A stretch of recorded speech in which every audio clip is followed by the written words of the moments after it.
Louis XIV, the history of the rise, glory, and fall of the Sun Emperor. On September 5th, 1638, a baby boy was born at the Palace of Saint-Germain-en-Laye in France.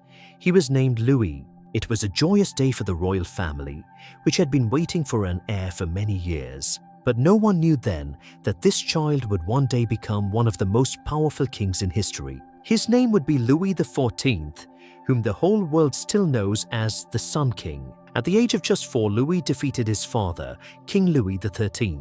In 1643, he officially became King of France. However, at such a young age, he could not rule the country. So his mother, Anne of Austria, and the Prime Minister Cardinal Mazarin took over the reins. Louis grew up during a period of political unrest and civil war in France. Many nobles rose up against the king's authority in a rebellion known as the Fronde.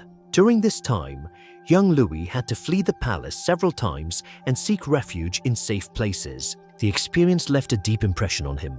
He realized that if the king was weak, the entire state would be weak. When Cardinal Mazarin died in 1661, everyone expected a new prime minister to be appointed.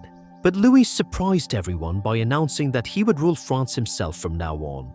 This decision marked the beginning of a new chapter in European history. He believed that the king's power was God-given and that no one should interfere with that power. In this way, he strengthened the absolute monarchy in France. Louis XIV was not just a ruler, he was also a skilled strategist. He understood that it was important to keep the country's elite under control. So he built the Palace of Versailles as the political center of the capital instead of Paris. This palace, one of the most luxurious in the world, was not only a royal residence but also a symbol of power. The country's elite were encouraged to live there. Gradually, they became so busy with the luxurious life of the royal court that they lost much of their opportunity for political intrigue. The vast gardens, numerous fountains, golden decorations, and the famous Hall of Mirrors of the Palace of Versailles still fascinate tourists today. A huge amount of money was spent on the construction of this palace. Louis believed that royal pomp was a symbol of France's power and prestige. Louis was a great patron of art, literature, drama, and music. During his reign, French culture spread throughout Europe. The playwright Molière, the composer Jean-Baptiste Lully, and many other artists worked under his patronage. The French language, fashion, and culture became the norm in the royal courts of Europe. However, Louis' greatest strength was his army. He built a modern and well-organized standing army. His goal was to make France the most powerful state in Europe. To this end, he participated in one war after another. France fought in these conflicts for a long time: the War of the Devolution, the Dutch War, the War of the League of Augsburg, and later the War of the Spanish Succession. Although the French army initially achieved many successes, the prolonged war weakened the country's economy. Thousands of soldiers lost their lives and the tax burden on the people increased.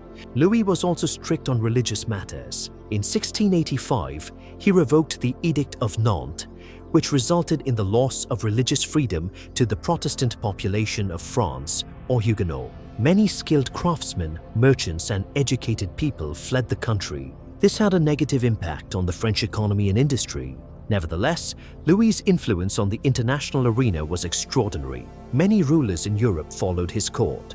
French styles became popular in clothing, language, architecture, and royal ceremonies. For this reason, historians refer to his reign as the golden age of French power and culture. But behind this splendor lay the suffering of the common people. The huge expenditure on palace construction, war, and luxury led to an increase in taxes on the peasants and the common people. Famines broke out in many regions. The lives of the people became increasingly difficult. Towards the end of his life, Louis also faced many personal sorrows. His children, grandchildren, and several family members died during his lifetime.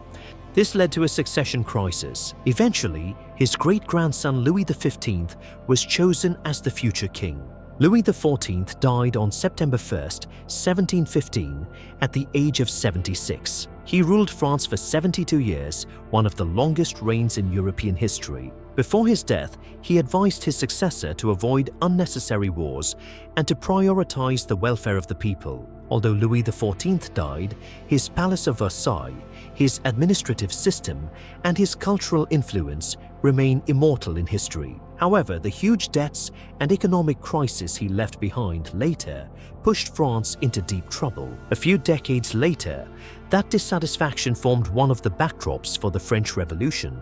Today, history evaluates Louis XIV from two different perspectives. On the one hand, he was a powerful state builder, a great patron of art and culture, and the most influential king in Europe. On the other hand, his long wars, excessive spending, and strict religious policies had a profound impact on the country's economy and the lives of ordinary people.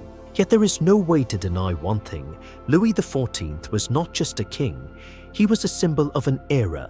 During his reign, France became a world power, and his name was forever written in history as the Sun Emperor. His life reminds us that just as unlimited power can bring a country to its peak of glory, so too can the abuse of that power lay the foundation for future crises. So the story of Louis XIV is not just the story of a king, it is a unique tale of power, ambition, glory, luxury, and the hard lessons of history.